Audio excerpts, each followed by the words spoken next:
Pasar dalam menetapkan harga.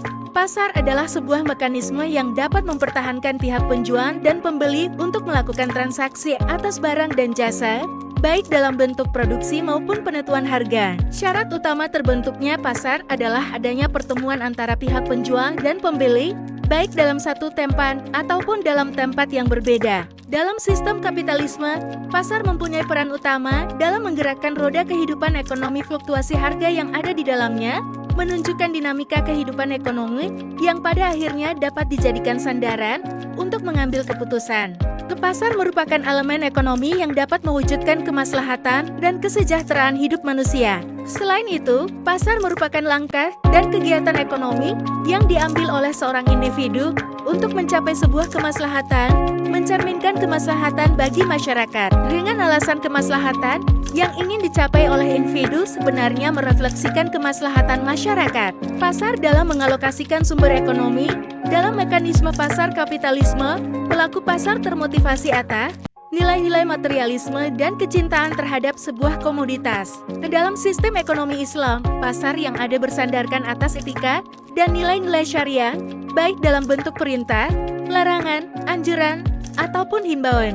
Pelaku pasar mempunyai tujuan utama dalam melakukan sebuah transaksi, yaitu mencapai ridha Allah, demi mewujudkan kemaslahatan hidup bersama, di samping kesejahteraan individu. Selain itu, pasar merupakan wahana untuk mengapresiasikan kepemilikan individu. Dalam pasar, penjual dan pembeli dapat merealisasikan segala keinginannya dalam melakukan transaksi atas barang dan jasa. Selain itu, ada faktor lain yang mendorong terbentuknya pasar.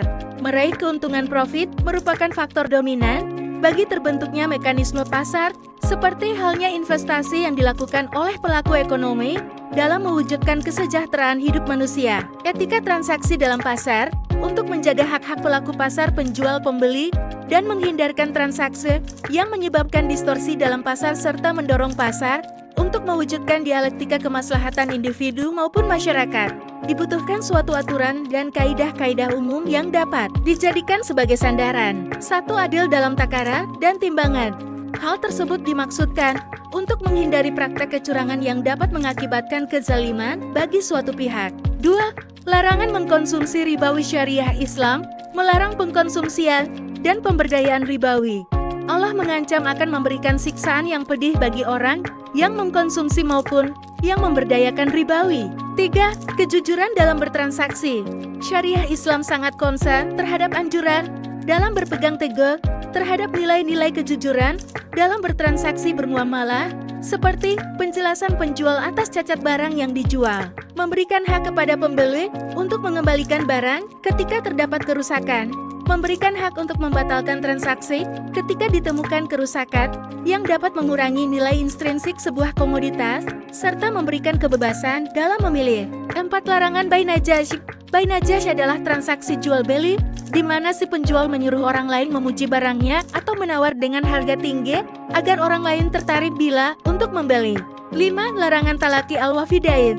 Rasulullah melarang untuk melakukan talaki al-wafidain, menjemput penjual, dalam arti kita menjemput penjual atas barang dagangannya di luar kota sebelum penjual tersebut sampai pada pasar. 6. Larangan menjual barang yang belum sempurna kepemilikannya. Dalam ekonomi Islam, proses transaksi jual beli suatu barang harus sempurna kepemilikannya. 7. Larangan penimbunan harta ihtikar. Ihtikar adalah menahan menimbun komoditas kebutuhan masyarakat untuk tidak dijual dengan tujuan untuk menaikkan harga. Perbuatan tersebut tidak boleh dilakukan dengan alasan hal tersebut dapat menimbulkan kemudaratan bagi masyarakat. 7. Larangan penimbunan harta ihtikar. Ihtikar adalah menahan menimbun komoditas kebutuhan masyarakat untuk tidak dijual dengan tujuan untuk menaikkan harga. Perbuatan tersebut tidak boleh dilakukan dengan alasan hal tersebut dapat menimbulkan kemudaratan bagi masyarakat.